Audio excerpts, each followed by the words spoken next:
I guess the first thing that comes to my mind to ask you about is referring to the most recent thing you were talking about, with, at least what I took with kind of no need to change anything.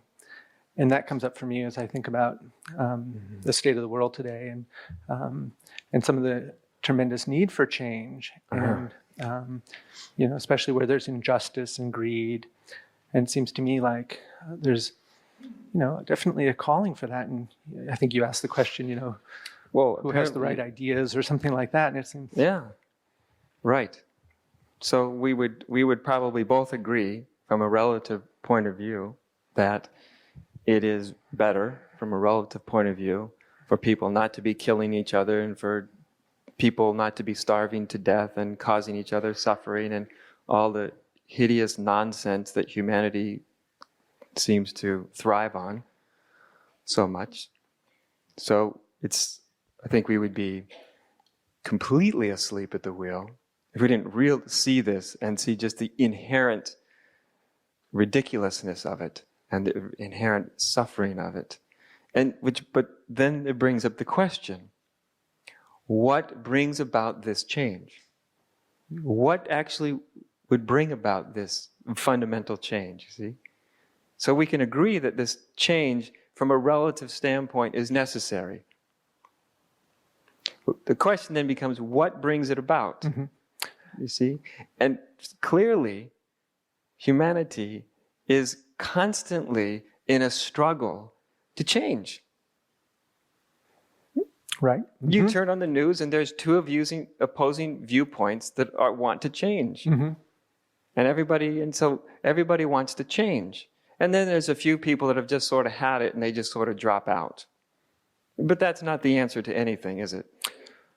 Well, I mean, it may be the answer to them. I guess personally. That's what I'm kind of putting forward, is that it seems like perhaps a scary option of just dropping out and not doing anything when there's... But see, dropping out is what I'm speaking about is not dropping out. Because dropping out is just a reaction. It's a denial. It's a not wanting to deal with what is. Mm-hmm. See what I mean? Mm-hmm. So it's something that's quite different than what I'm speaking about. But it seems like there was kind of not exactly admonishment, but saying something to the effect of, look, these ideas to change the world for the better, for our idea of the better, yes, are misguided. Yes. And I guess I have trouble with that, or I'm... Well, of course you do. It's threatening. But what about you? Don't you have trouble with that? No. Okay. No, because I see that our good ideas about how to change the world mm-hmm. are an intricate part of what keeps the whole game of division operating. What about the really good ideas about how to change the world? They're probably the most damaging. Come on. Well, tell me how. I mean, that's kind of a clever thing to say, but I mean, how is that true? Because what I'm speaking. This is underneath the surface, right? Underneath the surface is where everything actually is taking place. It's underneath the surface. So when someone has, this is how everything needs to change, and they start to work for that, 90% of the time, if they really look inside, they themselves are divided. That division, doesn't matter what's motivating the division on the inside is what manifests division on the outside. And the amazing thing about the way the universe works is it doesn't work from moral principles that humanity has. All the universe registers is division. It doesn't care if it's for evil reasons or good reasons. Division begets division. And so it goes. And the trick that humanity doesn't seem to want to see is it does see that the divisiveness of evil, we could say, selfishness, greed, all that, creates more division.